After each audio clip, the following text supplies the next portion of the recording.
کہ لا بمعنی لیسا کے ہو، اور عبارت یوں بنے گی کہ ارشاد خدا بندی کا منشا بین الفاظ ادا کیا جائے گا، لیسا کما زعمتم وربک لا یؤمنون، بات ایسے نہیں جیسے منافقوں تم سمجھے ہو کہ مصطفیٰ کو مانے بغیر ہی مانا جاتا ہے، نہیں یار بات ایسے، وربک مجھے قسم ہے مصطفیٰ کی، جب تک مصطفیٰ کو نہیں مانوں گا ایمان نہیں آئے گا۔ یہ ہے لا کا دوسرا معنی، لا بمعنی لیسا کے، اور تعبیری عبارت یوں بنے گی کہ لیسا کما زعمتم، بات ایسے نہیں جیسے تم سمجھے ہو منافقو کہ نبی کو مانے بغیر ہی مانا سکتا ہے، اصل شکل یہ ہے وربک لا یؤمنون، جب تک مصطفیٰ کو نہ مانو گے ایمان نہیں آئے گا۔ اب رہا یہ سوال کہ رب کا، جب ربوبیت، رب کی ربوبیت عامہ ہے، جب رب کی ربوبیت عامہ ہے تو وجہ تخصیص کیا ہے؟ مکتوبات مجدد جواب دیں گے۔ پوچھا گیا مدتوں پرستش کے بعد پہچان خدا بندی کیا ہے تیرے آپ کے نزدیک؟ فرمایا من رب محمد رامی پرستم۔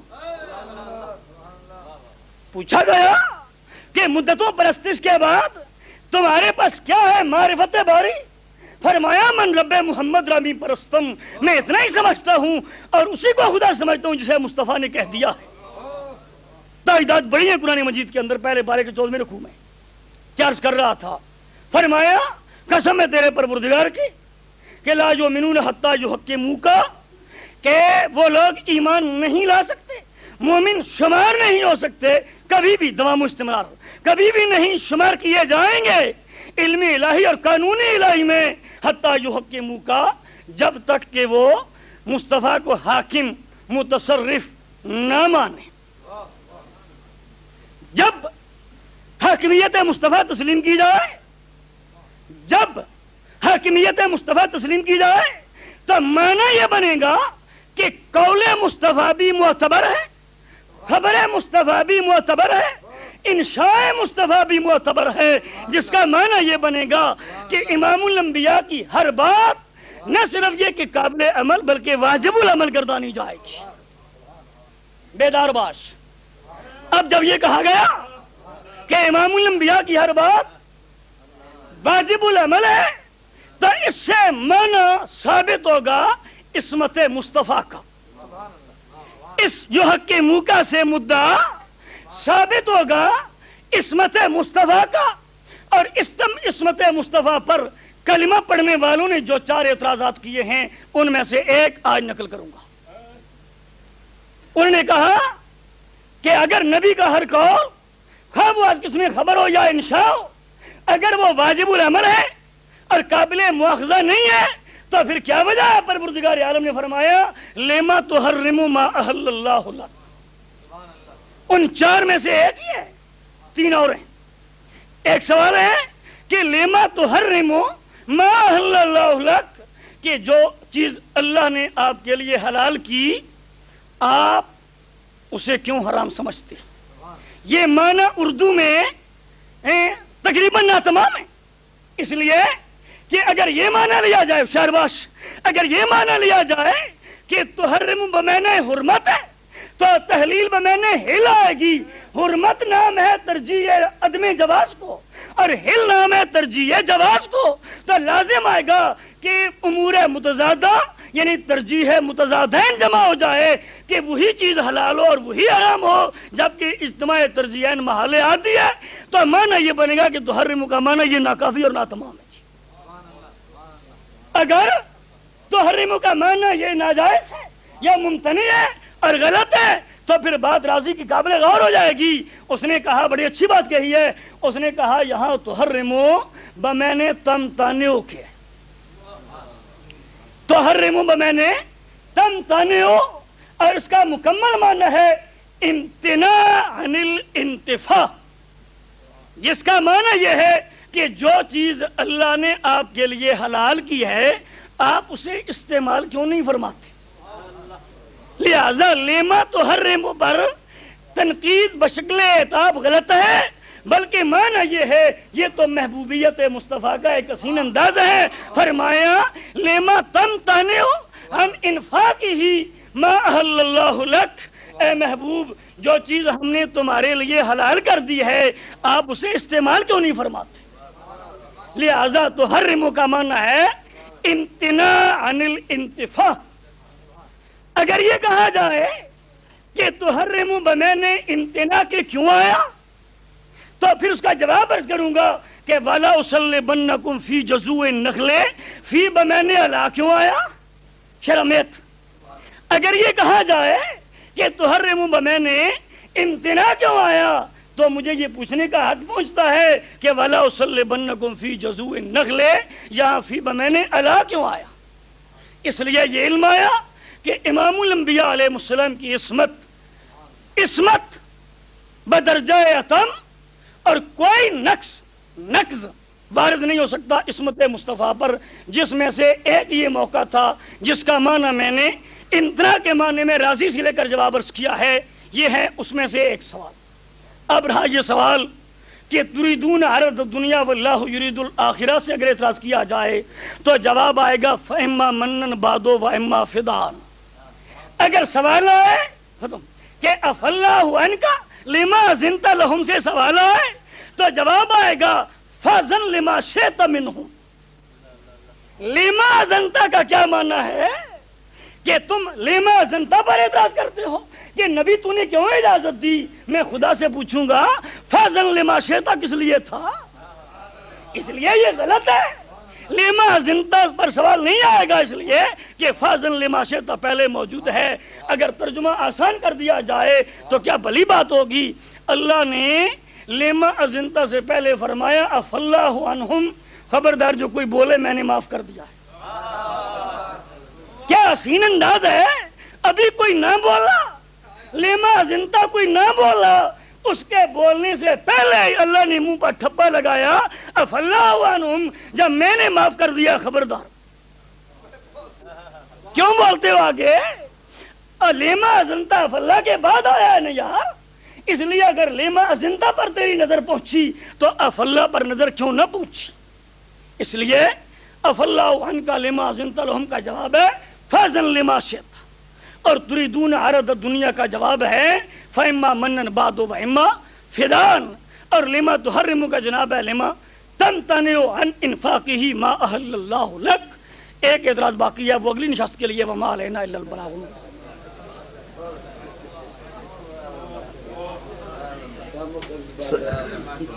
سبحان اللہ۔ دراصل مولانا کی تقریر شارٹ ہینڈ میں ہوتی ہے آپ کو سمجھنے میں کچھ دشواریاں ضرور پیش آئی ہوں گی، مگر مولانا نے بڑے علمی وزن کی باتیں کی ہیں۔ اس وقت بڑا دیر ہو گیا ہے جی، میرا خیال ہے کہ یہ تبصرہ بھی آئندہ پر چھوڑیں، وعدہ کرتا ہوں کہ آئندہ تبصرہ اس پر کروں گا انشاءاللہ۔ یعنی یہ آپ کا متن جو مجھے یاد رہے گا، کوئی ایسی گھبرانے والی بات نہیں ہے جی۔ نہیں، دراصل بات یہ ہے کہ ایک تو 4:30 بجنے والے ہیں، تو عشاء کی نماز جو ہے جی جی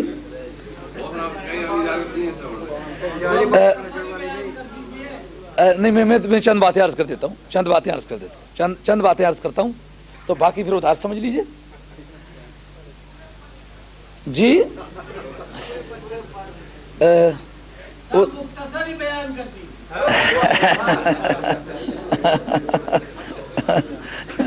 وہ دراصل جس آدمی کو وقت کا حساب نہیں ہے نا، وہ تو کہتا ہے کہ 7 بجا دو۔ اب مشکل یہ ہے کہ جن دوستوں نے کھانا نہیں کھایا وہ بھی بے چین نظر آ رہے ہیں۔ اور پھر آگے میں وہ بتا رہا تھا نا، تو ایک بات مجھ سے بیان میں رہ گئی، میں نے کہا نماز پڑھنی ہے، سلام پڑھنا ہے، ختم شریف پڑھنا ہے، تو آگے نکل گیا نا، تو ایک آدمی لنگر بھی کھانا ہے۔ اس نے مجھے لقمہ دیا کہ یہ بیچ میں میرے والی آیت جو ہے تم نے چھوڑ دی۔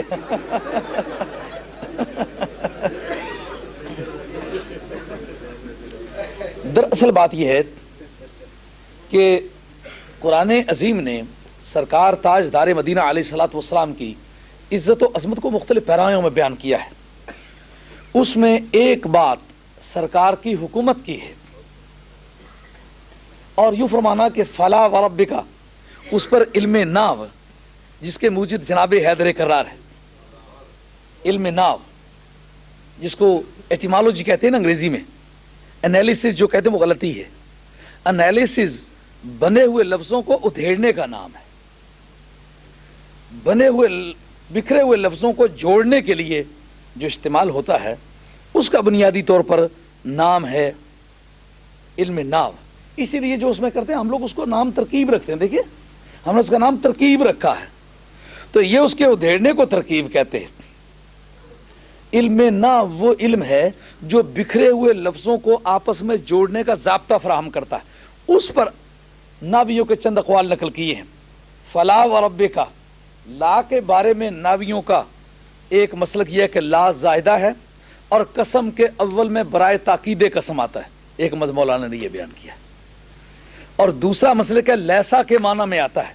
لیسا اس معنی میں کہ جو کسی سامع نے یا کسی مخاطب نے یا جو متکلم کے ملوز نظر ہے اس نے کوئی وہم کیا، اس کے ازالہ وہم کے لیے لا بمعنی لیسا آتا ہے، اور اس کے بعد اس باتی معنی میں بعد میں قسم آتی. اور ایک ناویوں نے یہ بھی مسلک نقل کیا ہے لا اقسم، لا بمعنی نفی، الا اس کے بعد معذوف ہوتا ہے. نہیں قسم کھاتا مگر صرف اس لیے کھاتا ہوں. یعنی اس میں حصر کے معنی، حصر یا بلاغیوں کے نزدیک قصر کیا معنی بن جائیں گے کہ میں نہیں قسم کھاتا، میں نہیں قسم فرماتا. کھانے پر کچھ علماء اعتراض کرتے ہیں مگر میں سمجھتا ہوں روٹی کھانے پر اعتراض کرنا چاہیے. ایک مرتبہ کسی گجرات کے پلیٹ فارم کی بات ہے، ایک بڑے بزرگ ہمارے ہی مذہب کے بزرگ تھے اور کافی تقریباً میرا خیال ہے 100 سے زیادہ مدرس علماء موجود تھے، جس میں مولانا مفتی محمد حسین صاحب نعیمی یہ بھی موجود تھے، مولانا عبدالسبحان صاحب کھلا بٹی یہ بھی موجود تھے، مبارک شاہ گیلانی پشاور والے وہ بھی موجود تھے. تقریباً 100 سے زیادہ تقریباً مدرس ٹائپ کے لوگ موجود تھے. میں تقریر کر رہا تھا، میں نے کہہ لیا قسم کھاتا ہوں. تو ایک بزرگ جو اس وقت جلسے کی صدارت فرماتے ہمارے بزرگ میں ادب کی وجہ سے نام نہیں لیتا، وہ کہہ لے کہ نہیں میں قسم کرتا ہوں. میں نے کہا فارس اردو ادب میں قسم کرنا طلاق کے معنی میں آتا ہے. ان کا نہیں کھانا یہ اللہ کی شان کے لائق نہیں ہے. میں نے کہا روٹی کھانا اللہ کی شان کے لائق نہیں، قسم کھانے میں کوئی مذاکرہ نہیں. تو کہتے ہیں آپ اردو ادب سے واقف نہیں ہیں، میں اہل زبان ہوں. میں نے کہا آپ اگر یہ ایسا فرماتے ہیں تو آپ بزرگ ہیں، میں آپ کی بات کو میں ایسا نہیں کہتا، لیکن میں اہل زبان کے ایک شہنشاہ کی بات کرتا ہوں. ہے رب نے وہ مرتبہ تجھ کو دیا جو کسی کو ملے نہ کسی کو ملا، کہ کلام مجید نے کھائی شاہ، کہ کلام مجید نے کھائی شاہ تیرے شعر و کلام و بقا کی قسم. بعد میں تانگے پر بیٹھ کے اکٹھا ہی سفر کیا. انہوں نے کہا کیا قیامت نازل کی ہے یار، اتنے لاکھ آدمی کے مجمع میں پریشان کیا. میں نے کہا آپ اتنے بزرگ ہو کے میں آپ سے آپ کے شاگردوں سے بھی کم عمر آدمی ہوں، تو آپ نے اتنی مجلس میں مجھے ڈانٹا ہے تو مجھے کیا سمجھتے ہیں میں کوئی جوتے گانٹنے کا کام کرتا ہوں؟ میں بھی تو مدرس ہوں، چھوٹے درجے کا ہوں لیکن ہوں. تو قسم فرمائے یہ فرمانا کہ لا اقسم الا اقسم، نہیں قسم فرماتا مگر قسم فرماتا ہوں. کیا مانا؟ یعنی اس وقت جو ہماری توجہ ہے صرف اس معنی پر ہے اور کسی بھی معنی کی قسم نہیں فرماتے. اگر قسم فرماتے تو تیرے رب ہونے کی قسم فرماتے. یعنی رب ہونے میں تو میں سارے جہان کا رب ہوں، عالمین کا رب ہوں، لیکن اس وقت جو ہماری توجہ ہے وہ صرف اس نقطے پر ہے کہ تیرا رب ہوں. میں نہیں قسم فرماتا مگر فرماتا ہوں. تو معنی کیا ہوں گے؟ اور سب کی نفی ہو جائے گی. یعنی اس وقت رب قمر بن کے، رب شمس بن کے، رب عرش بن کے، رب عرض بن کے، رب کائنات بن کے، رب مخلوقات بن کے نہیں، بلکہ صرف اور صرف تیرا رب بن کے قسم فرما رہا. کیا مطلب؟ کہ اصل میں تیرا رب ہونا کائنات کی ربوبیت کی وجہ ٹھہرا ہے. اگر رب مانے پالنے والے کہیں تو یہ اللہ تعالیٰ کی صفات اضافیہ میں سے ہوگا. اللہ تعالیٰ کی صفات علماء عقائد کے نزدیک دو طرح کی ہیں. ایک اللہ تعالیٰ کی صفات حقیقیہ اور ایک صفات اضافیہ. صفات حقیقیہ انہیں کہتے ہیں جن کا اظہار بہما وقت ہوتا رہا، اور صفات اضافیہ انہیں کہتے ہیں جو رب میں تو ہر حال میں ہر وقت میں پائی گئی لیکن ان کا اظہار اس وقت ہوا جب کوئی دوسرا پایا گیا. مثلا خدا ہونا، اللہ ہونا ایک ایسی شان ہے جو اللہ تعالیٰ میں ہر حالت میں پائی گئی، اس کا ظہور ہر وقت میں رہا. لیکن یہ کہ خالق ہو، یہ صفات اضافیہ میں سے جب خلق کرے گا تو خالق کہلائے گا. اس صفت کا ظہور اس وقت تک نہیں ہو جب تک کہ مخلوق نہیں ہوئی. پالنے والے کی صفت اس وقت ظہور میں آئی جب پلنے والا کوئی تھا. تو چونکہ پلنے میں تو سب سے پہلے ہے، اس لیے میں اور کسی بھی پلنے والے کی نسبت سے نہیں، صرف تیرے پالنے والا ہونے کی حیثیت سے قسم فرماتا ہوں. اور اس میں خاص ایک نقطے کی طرف جو اشارہ فرمایا بڑا لطیف ہے اور بڑا قابل قدر ہے. یہ فرمانا کہ جب تک تجھے حاکم نہ مان لیں اس وقت تک یہ مومن نہیں ہوں گے. حاکم کس معنی میں؟ متصرف ہونے میں، یعنی کائنات میں تیرے ہر قول اور فعل کو یہ نافذ العمل نہ مانیں اور اس کو پاور آف انیکٹمنٹ تسلیم نہ کریں تو یہ مومن نہیں ہوں گے.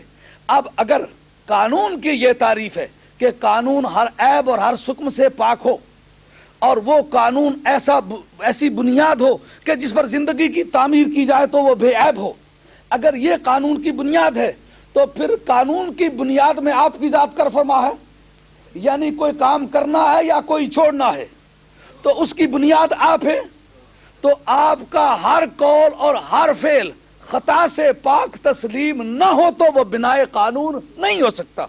کیوں کہ اگر خطا کو بھی تسلیم کیا جائے کہ آپ غلطی بھی کر سکتے ہیں، جیسا کہ کچھ لوگوں نے آج گھڑنا شروع کر دیا ہے کہ نبی غلطی بھی کر سکتا ہے، نبی معاذ اللہ کوئی لغزش بھی کھا سکتا ہے وغیرہ وغیرہ.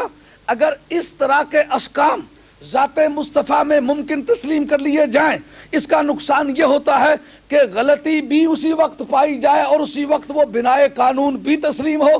تو اس کے معنی یہ ہے کہ آئندہ غلطیاں قانون بنتی جائیں اور آئندہ جو ان پر عمل کرے اس کی غلطیاں شمار ہو کر پوری کائنات میں جو اسلامی قانون پھیلے وہ غلطیوں کا مجموعہ بن جائے. اس لیے ضروری ہوگا کہ جس کو قانون کی بنیاد تسلیم کیا گیا ہے وہ ہر عیب اور ہر خطا سے ہمیشہ کے لیے پاک ہو، کیونکہ تیرا حاکم ہونا ہر آن، ہر شان، ہر حال، ہر زمان، ہر مکان، ظاہر میں، باطن میں، خلوت میں، جلوت میں، صورت میں، معنی میں، حقیقت میں، مجاز میں، رزم میں، بزم میں، دوستی میں، دشمنی میں، عقیدے میں، عمل میں، سول لا میں، کرمنل لا میں، انٹرنیشنل لا میں، کسی بھی قانون میں تو ہی جب حاکم مطلق ہو تو چاہیے کہ تیری زندگی اتنی پاکیزہ ہو کہ ساری کائنات کی عظمتیں سمٹا کے تیری گردے راہ بن جائیں. تیرا ہر قدم طہارت ہو، تیری ہر ادا پاکیزگی ہو، تیری زندگی کا ہر پہلو کائنات میں مقتدا ہو. اگر کائنات کے اولیاء کو، صوفیاء کو، کائنات کے مقدسین کو اگر زندگی کی شاہراہیں تلاش کرنا پڑے تو جس راستے سے تو گزرا ہے تیری خاکے راہ چومتے جائیں اور بڑھتے جائیں تو زندگی تعمیر ہوتی چلی جائے. اور خاص طور پر سرکار کو یہ کہنا کہ تیرے رب ہونے کی قسم، یعنی رب ہوں پر تیرا رب ہو کر. اس پر ایک بڑی لطیف بات الم تر کیف فعل ربک کے باتیں لکھی ہے بہقی نے دلائل النبوت کے اندر. کہتے ہیں میرے پاس ایک ایسی روایت موجود ہے جو یہ بتاتی ہے کہ سرکار کی ولادت عامل فیل میں صرف نہیں بلکہ جس تاریخ ابرا نے حملہ کیا اس تاریخ ہوئی ہے. یہ امام بہقی نے دلائل النبوت کے اندر لکھا ہے. کہتے ہیں میرے پاس ایک ایسی روایت موجود ہے جو یہ کہتی ہے کہ سرکار کی ولادت اسی تاریخ ہوئی ہے جس تاریخ کو ابرا نے کعبۃ اللہ پر حملہ کیا تھا. تو کہتا ہے اس کی تائید اس آیت سے بھی ہوتی ہے. کہا ہم نے ابابیلوں کے ذریعے سے ہاتھیوں والوں کو ذلیل کرایا مگر تیرا رب بن کے، مطلب بظاہر نگاہ جاتی ہے رب کعبہ بن کے، لیکن رب کریم رب کعبہ بن کے ہم نے ایسا نہیں کیا بلکہ رب محمد بن کے کیا ہے. یعنی تیرے میلاد کی دھوم تھی. ارے اس سرزمین میں آج مسلمانوں کو تکڑیاں لگائی گئی ہیں. امام بہقی کہتے ہیں کہ سرکار کے میلاد پاک کی دھوم کے پرچم لہرا رہے ہیں اور ابرے بدنصیب اس وقت تو دشمنی کے جھنڈے لے کر کے آیا ہے، تجھے پتہ نہیں آج کعبے میں، آج مکے میں سرکار کی خوشی کے شادیانے بج رہے ہیں، آج مکے کی سرزمین میں نبی پاک علیہ السلام کے میلاد پاک کی گونج ہے۔ کہا آج ہم نے رب کعبہ بن کے ایسا نہیں کیا، اگر رب کعبہ بن کے کرنے کا ایسا رواج ہوتا تو جس تاریخ لوگوں نے بیت المقدس کو گندگی سے لیپ دیا تھا اس تاریخ بھی ابابیل بھیج کے ہم ان کو غرق کرتے، جس تاریخ دور یزیدی میں یا بنو امیہ کے دور میں کعبۃ اللہ کو آگ لگائی گئی تھی اس تاریخ بھی ابابیل آتے، مگر ان میں سے کسی تاریخ کو ابابیل نہ آئے۔ معلوم ہوا کعبے کی ہتک کے سلسلے میں رب کریم کو ابابیل بھیجنے کی عادت نہیں۔ اگر کوئی میلاد مصطفیٰ کو روکے تو اس تاریخ کوئی شہنشاہ بھی ہو، کوئی بادشاہ بھی ہو، ہاتھی بھی لے کے آئے تو اللہ تعالیٰ اوے میرے خدا، تو اگر ہاتھیوں کے مقابلے میں ہاتھی بھیجتا ممکن تو تھا، اگر تو ان کے مقابلے میں شیر بھیج کے مارتا تو ممکن تو تھا، اگر آرمی بھیج کے مرواتا تو ممکن تو تھا۔ وہ جو بدر میں فرشتے نازل کیے تھے وہ ابرے کے مقابلے میں بھیج کے اس کو مارتا ممکن تو تھا، پر کیا وجہ ہے یار بدر والے فرشتے کعبے والے دن کیوں نہیں آئے؟ مگر مراد یہ تھی کہ جو بدر کے میدان میں آئے کم از کم للکار کے آئے، ان کے مقابلے میں آرمی موجود ہے۔ آج میرے محبوب کا ابا گھر نہیں، بھائی ہم نے دیا نہیں، سرکار کے میلاد کی تولیت کو ہم نے قبول کیا ہے، ہم اس کا میلاد منا رہے ہیں۔ آج یہ بد نصیب حملہ کر کے آیا ہے، دنیا کی طاقتور کسی چیز سے ہم اسے نہیں مروائیں گے، ابابیلوں کے ذریعے سے اسے غرق کروائیں گے، تاکہ قیامت تک مسلمانوں کی اور نبی پاک کے غلاموں کی حوصلہ افزائی ہوتی رہے کہ اگر لشکر و سپاہ نہیں، عبید و خدم نہیں، لاؤ لشکر نہیں، سپاہ نہیں، ٹینکس نہیں، تو کوئی بات نہیں۔ جس خدا نے ابابیلوں کے ذریعے سے ہاتھیوں کو غرق کرایا تھا وہ آج بھی خدا اسی طرح خدا ہے، اس کی خدائی میں کوئی فرق نہیں آیا۔ اللہ نے حقیر مخلوق سے اس لیے ذلیل کرایا جو میلاد مصطفیٰ کا راستہ روکتے ہیں، خدا تعالیٰ انہیں ذلیل مخلوق کے ہاتھوں ذلیل کیا کرتا ہے۔ یہ سعودیہ مت سمجھے، کوئی اور یہ مت سمجھے کہ میلاد مصطفیٰ روک کے تو میری زندگی محفوظ ہو جائے گی، نہیں، وہ خدا آج بھی اسی طرح خدا ہے جس نے ابابیلوں کے ذریعے سے ہاتھیوں کو غرق کرایا تھا۔ کیا خیال ہے نمرود کو اگر گولی سے مروا دیا جاتا تو ممکن تھا کہ نہیں تھا؟ مچھر کو جو اس کی ناک میں چڑھا دیا گیا، اس کا مقصد کیا تھا؟ کہا اے بدنصیب، تو نے حضرت ابراہیم علیہ السلام کو اگر مارنا ہی چاہتا تو تلوار سے مروا سکتا تھا، جلانے کی تدبیر کیوں کی؟ کہا یہ ڈیٹرنٹ پنشمنٹ جس کو کہتے ہیں عبرتناک سزا، کہ کوئی دیکھنے والا دیکھے تو اس کو بھی نصیحت ملے۔ اگر تو اسے عبرتناک سزا دینا چاہتا ہے تو چل اسی پر اکتفا کر، کپڑے کیوں اتارے؟ حضرت ابراہیم علیہ السلام کے کپڑے بھی اتارے گئے تھے، کپڑے کیوں؟ اس کا تو کرنا چاہیے۔ تو چل سزا ہم ہاتھی بھیج کے بھی تجھے دے سکتے تھے، شیر بھیج کے بھی دے سکتے تھے، مگر ہم نے مچھر تیری ناک میں چڑھا کے کیوں تجھے سزا دی ہے؟ اس لیے سزا دی ہے کہ تو میرے یار کی ہتک کرنا چاہتا تھا، یار کو تو آبرو مندانہ طور پر تیرے جلسے میں بچا کے دکھایا، عزت ملی کہ نہ ملی؟ کپڑے تو نے اتارے تھے، ہاتھ سے واپس کیے کہ نہ کیے؟ وہ جلسہ بنایا ہوا تیرا تھا، اتنے لوگوں میں ایڈورٹائزمنٹ اس کی کون کرتا؟ جب ساری دنیا دیکھ رہی تھی تو ہارا، وہ جیتا، اس کی عزت بن گئی۔ اب تجھے مچھر چڑھا دیا ہے، جوتا بھی تیرا، نوکر بھی تیرا، سر بھی تیرا، پیسے بھی تیرے، تیرے پیسے لے کے تنخواہ پا کے جوتے سر میں مارے گا اور مارتا ہی چلا جائے گا، اور ان جوتوں کی پٹائی سے تیری موت واقع ہوگی۔ اگر صرف مارنا ہی چاہتے تو گولی سے مروا سکتے تھے، چاقو سے مروا سکتے تھے۔ ہاں سمجھ آئی بات؟ فلا و ربے کا، اس میں رب کریم نے کہا میں رب کعبہ بن کے آج ابابیل نہیں بھیج رہا، میں آج رب محمد بن کے بھیج رہا ہوں۔ اس میں عصمت انبیاء اور خصوصیت سے عصمت پاک باز ہونا جناب محمد مصطفیٰ علیہ الصلوۃ والسلام کا، کیونکہ حدیث قولی، حدیث فعلی، حدیث تقریری، حضور کا قول ہو، فعل ہو، حال ہو، وہ حدیث ہوگا۔ اب سورس آف لا میں قرآن، حدیث، اجماع اور قیاس، یہ 4 سورسز آف لا ہیں۔ اب وہ دوسرے جو دو سورسز آف لا ہیں جن کو کہتے ہیں اجماع اور قیاس، ان کے ساتھ جتنی بھی شرطیں لگائی گئی ہیں وہ قرآن اور حدیث کے گردا گرد گھومتی ہیں۔ کیوں کہ مجھے یار کیا بات یاد آئی، گجرات کے